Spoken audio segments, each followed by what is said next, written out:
Alright, guys. So I just ate.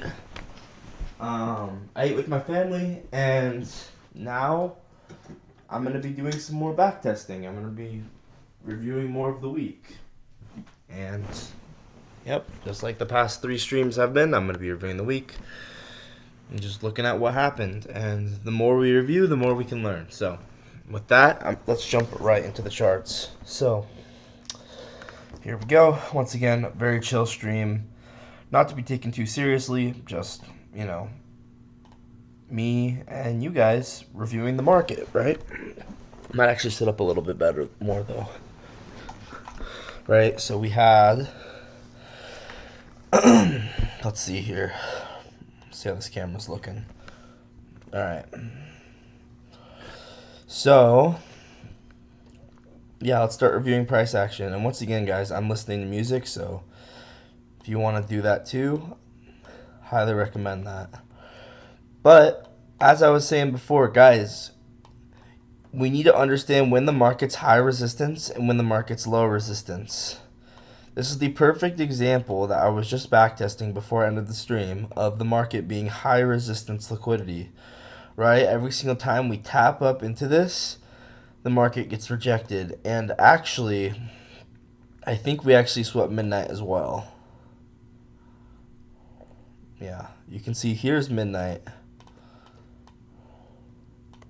That's crazy. Oh my gosh.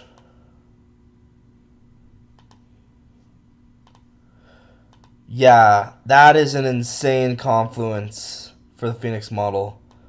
Bro, the fact we swept midnight perfectly into the rejection block is crazy. Guys, sometimes there are just trades that you just are... Wow, that'll just blow you away. This is one of them. Like, we push up against midnight perfectly into the rejection block, and then we dip lower.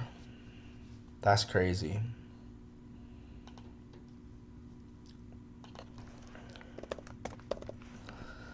So let's actually re-screenshot this. So this is the same trade from the end of the last live stream, except now we're including the fact that we actually took out midnight into the rejection block as well.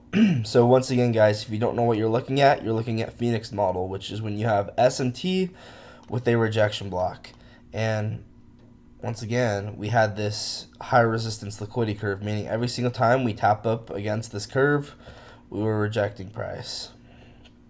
So let's go ahead and re-screenshot this. Once again, 14 o'clock, 5-minute Phoenix model. But, actually, let's drag this down. But now we're including the fact that we actually swept out midnight perfectly. That's crazy. So we can go into this on the lower time frame and find a 30-second change in state off of this. So 14 o'clock.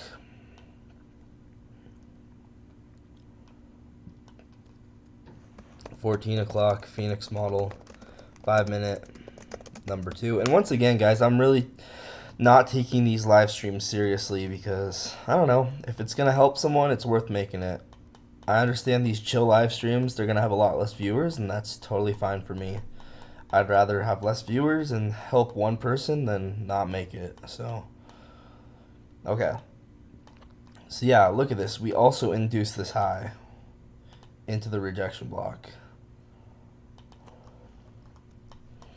And then, yeah, 30-second change in state. You could argue it occurs here. Honestly, with the amount of conviction I have, I would honestly consider taking it right like this. Because it was really high conviction rejection block sweeping midnight. And then when we get that 30-second change of state, it's just obvious we're going to go lower. So I would consider taking it like this, where this change of state being the final up close candle that took this high. Right? Does that make sense? The change in state, it's kind of confusing, but this little move down and then up here, I'd consider these invisible red candles. So I would consider this down close candle close a change in state. So Very, very weird specific situation, but I actually like this a lot. So once again, 5-minute rejection block, SMT with that rejection block into the high resistance liquidity. And then let's actually bring this over.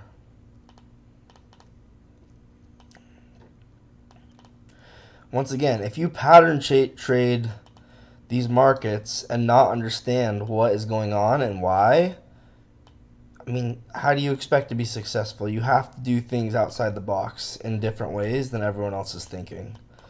And personally, once again, most people don't see this as a change in state, but I do, because for us to get the change in state where the normal change in state, we have to close all the way down there. That's not realistic. So I honestly need a name for this. Maybe like a partial change in state or something.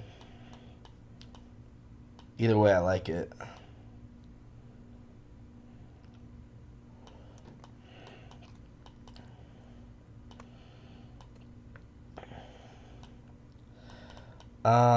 Yeah, I do need a name for it. Maybe like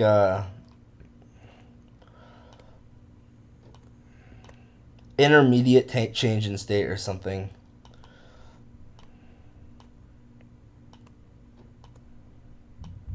That could be it. Intermediate change in state. I don't know. That doesn't sound that good, honestly. But yeah, all of these lows were low resistance, right?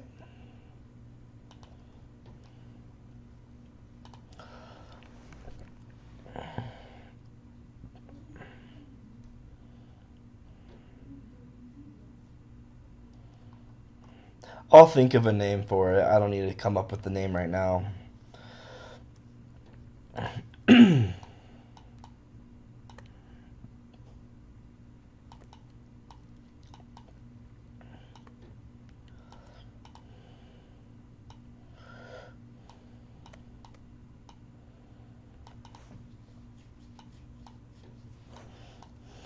Oh, maybe like a partial. Ooh, partial change in state. 30-second partial change in state.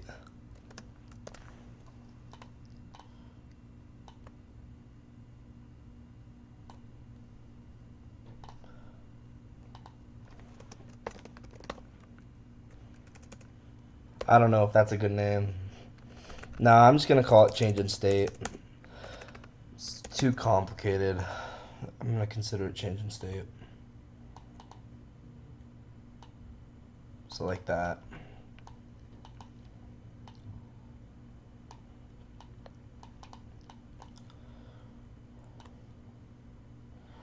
So this would be a Phoenix model, but flow state version. Flow state Phoenix. Flow state Phoenix entry on the close.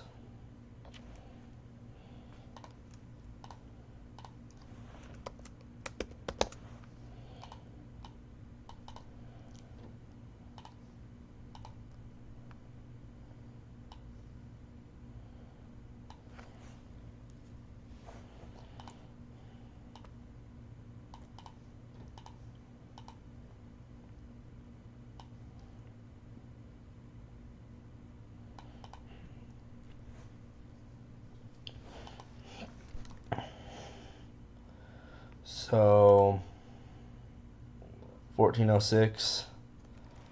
This was on Wednesday. 1406.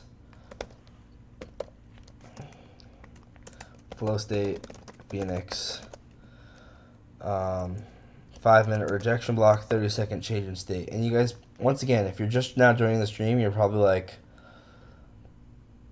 why are you marking this out as a change in state?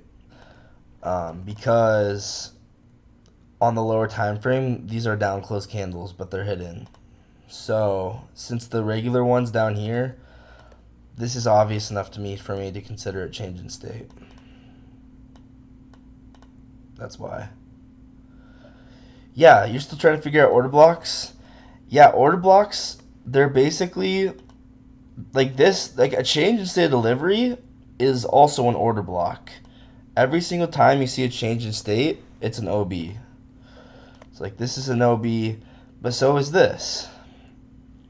Order block, all order block is, simplified to the simplest level, is it is the final move up before a larger move down, or vice versa, right? So you could have a green candle before a whole bunch of reds. This is an order block. It could be a singular candle, or it could be a series, right? This could be a series. It doesn't matter, right? Because a series of candles is a singular candle on the higher time frame. So you can mark it like this.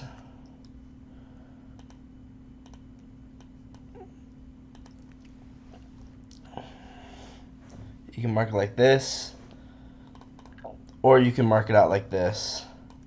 Either one's valid. And let's say this one had a wick, right? You can mark it out including the wick as well. So it's a lot of it comes down to your personal backtesting, but order blocks, the final move up before a large move down, or vice versa. If these were red candles and they were pushing down, and then we had a larger move lower before a move higher, right? Same thing. That's an order block.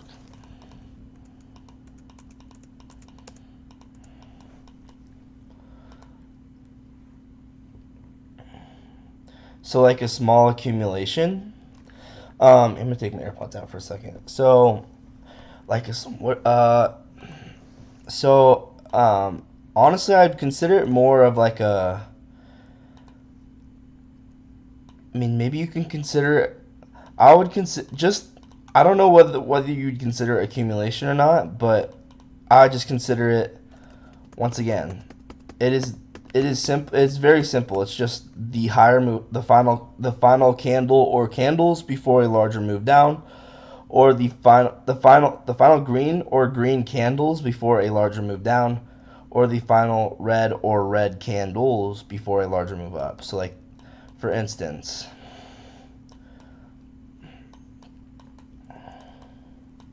this would be an order block, right? And then I would even consider this entire thing an order block. Even though there's a red one in between on the higher time frame, it's still an order block.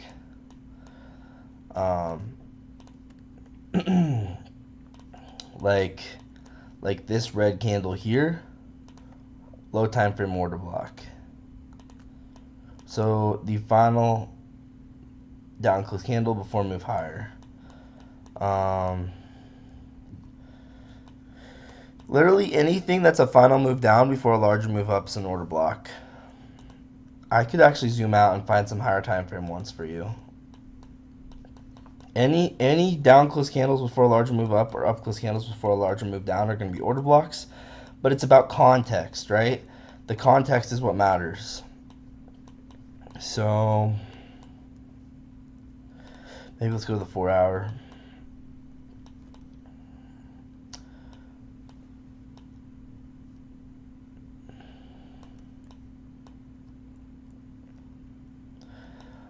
But I like looking at gaps more than order blocks, to be honest. But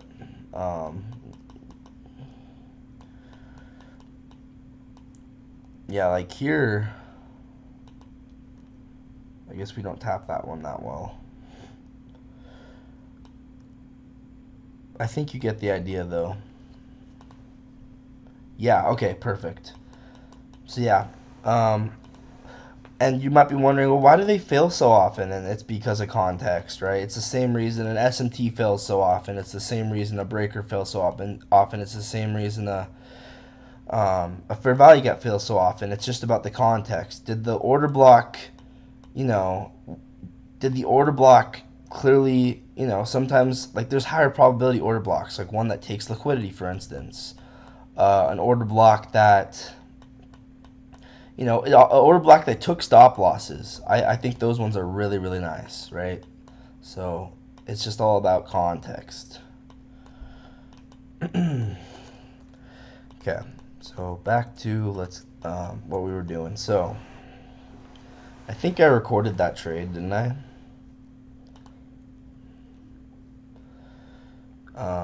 Phoenix number 2. Oh no, it was Flow State Phoenix. Yeah, that's crazy. That was nice. And you could also consider this an inversion for value gap probably. Let's actually look, right? So we had, yeah, right? We had a sweep of midnight and then inversion for value gap.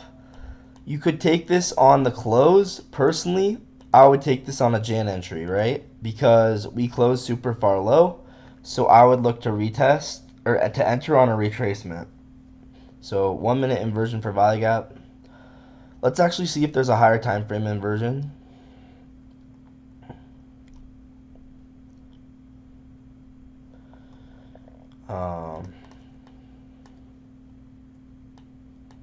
Let's see if there was a 2 minute one.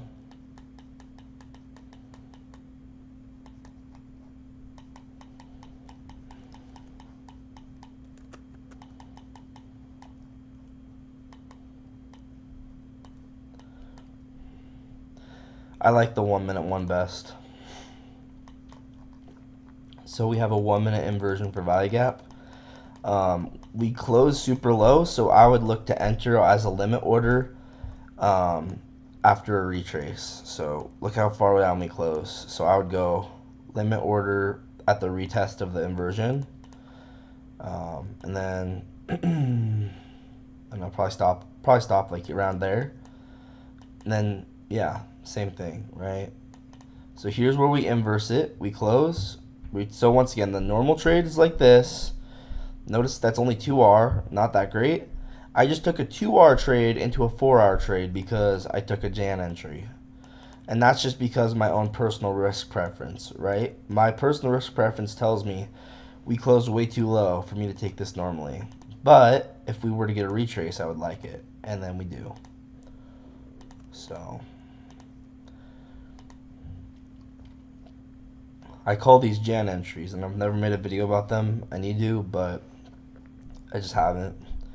But essentially, Jan entry is whenever we have the original trade. It's still valid, but we're entering on a retrace after it. And so yeah, there's an inversion for value gap.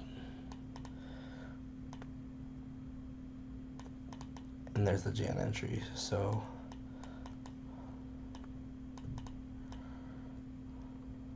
So 1 minute IPG Jan entry.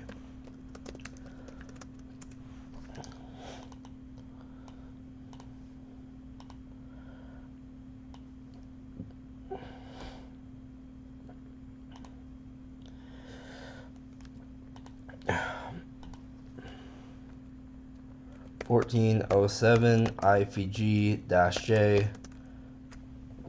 This is on the 1 minute, right? Yeah.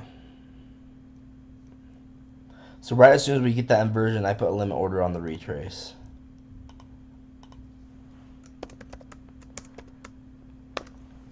Save.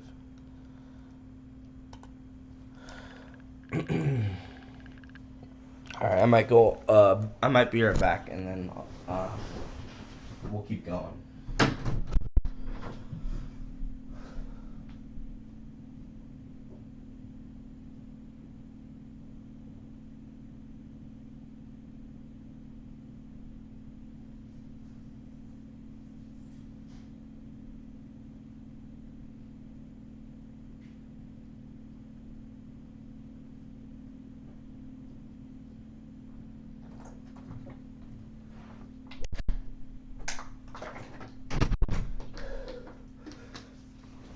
All right, here we go. Let's keep going. Oh my gosh.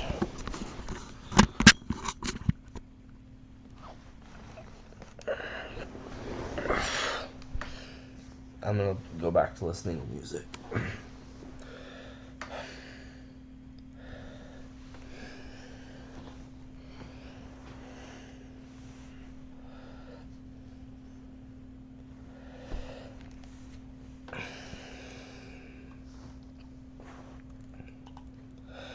Okay.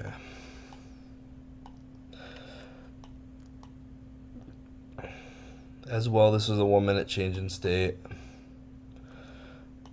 Man, this was the trade TGR took, huh? This is really obvious.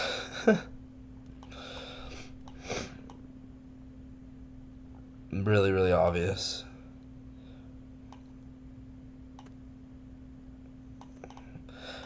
But I don't know, man. I think TGR got a little lucky. I don't think he was looking at the rejection block. I don't think he was looking at SMT midnight. So, but yeah, this. He took the trade from up here, which is that Phoenix model entry that we talked about.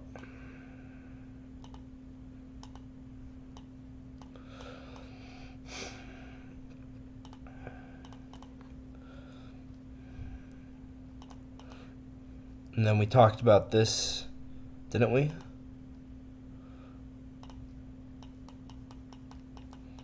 Oh, I don't think we did.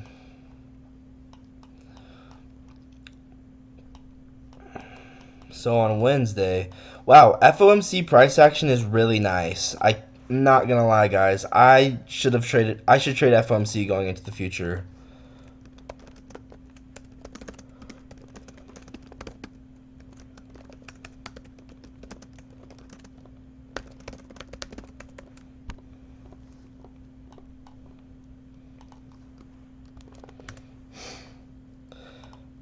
Yeah, I really like this price action.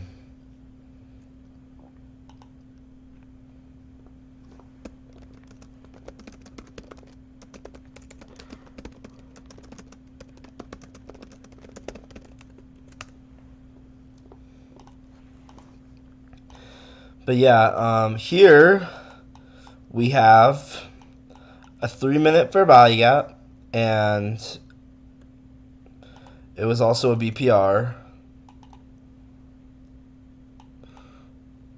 Let's just mark it out as a fair value gap.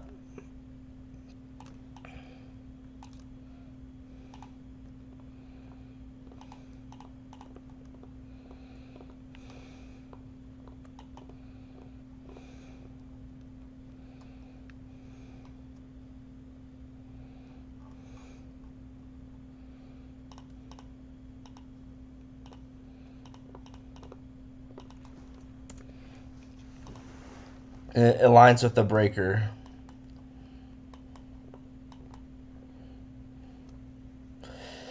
Oh, I wonder if there was a first presented fair value gap of FOMC.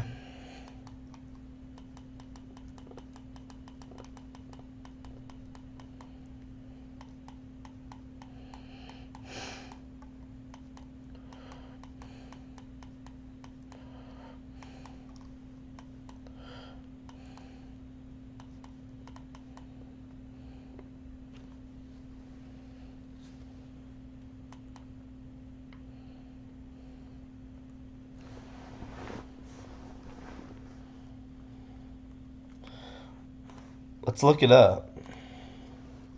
When does FOMC start?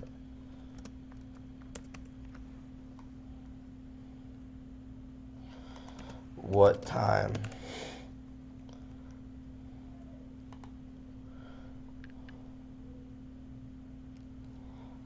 2:00 p.m.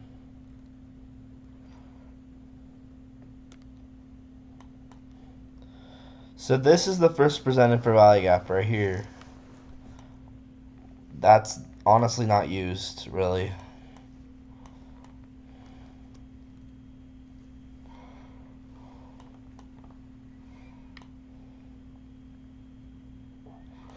Yeah, I don't know. I don't know if that first presented fair value gap is useful. Anyway, 3 minute fair value gap.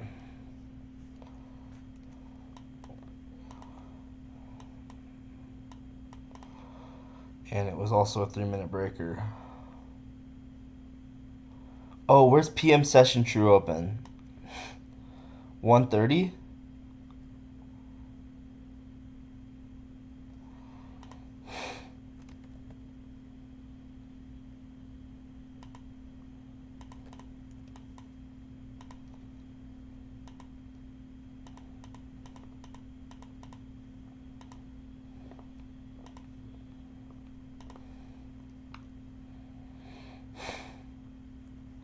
Never looked at this before.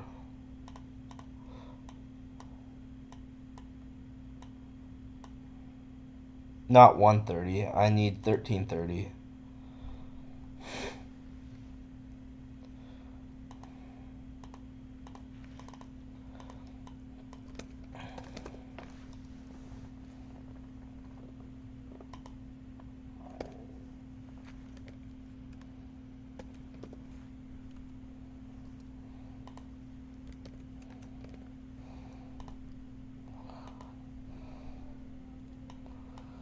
Yeah, that's crazy.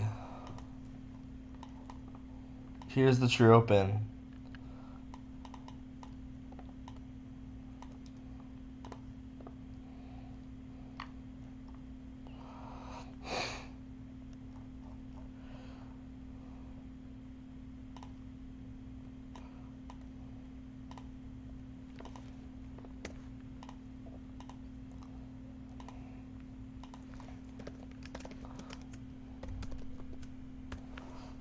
That's pretty cool. So 3-minute PD ray, 15-second change in state.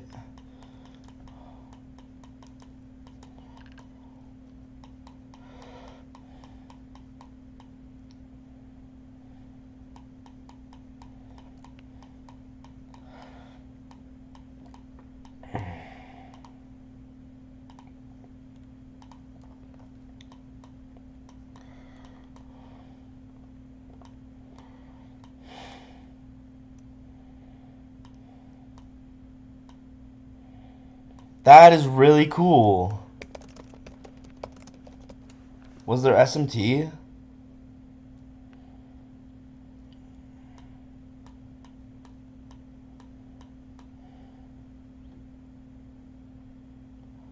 Yeah, there's SMT with YM here.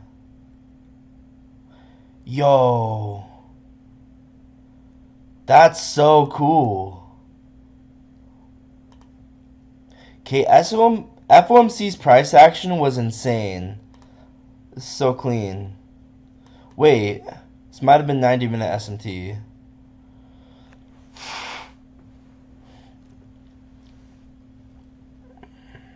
No, wait, oh, 22-minute SMT. Now I gotta check that. 1330.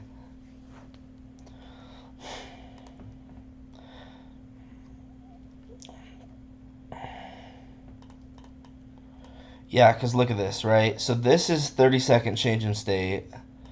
So this is where I'd enter.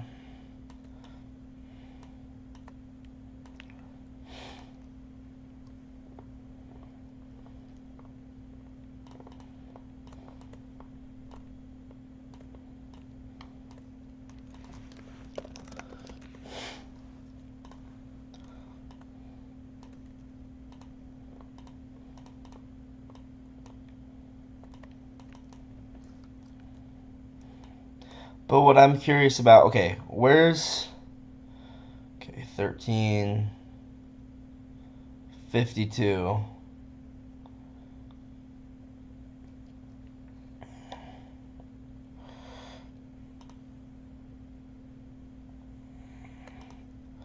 $13.52.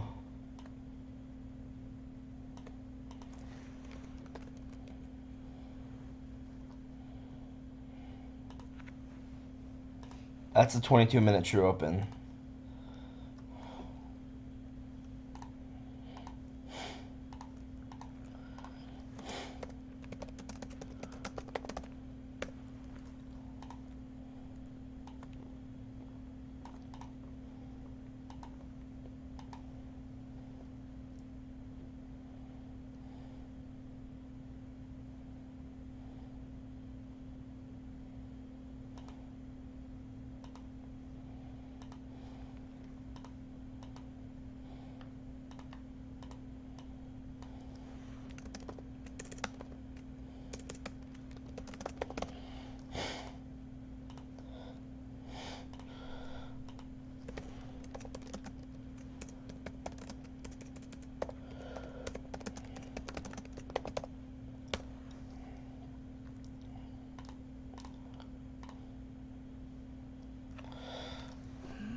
I might actually sit at my computer, dude.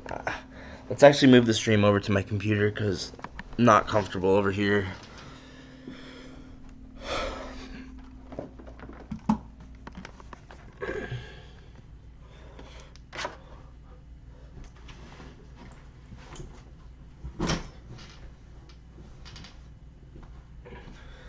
I'm gonna plug in my other monitors here.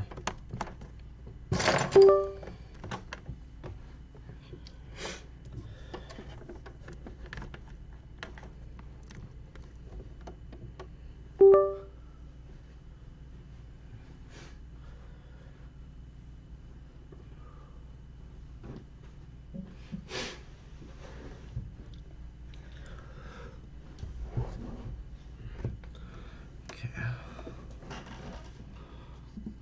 I need to plug it in.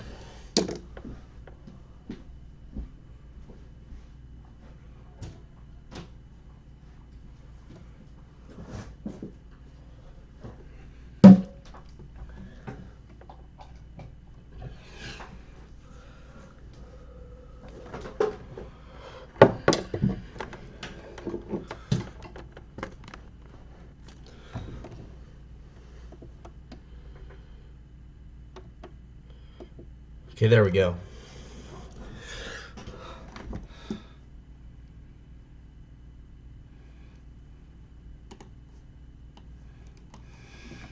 Now I'm at my computer, so now it's a little more chill. I'm gonna switch the mic.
How do I refresh it?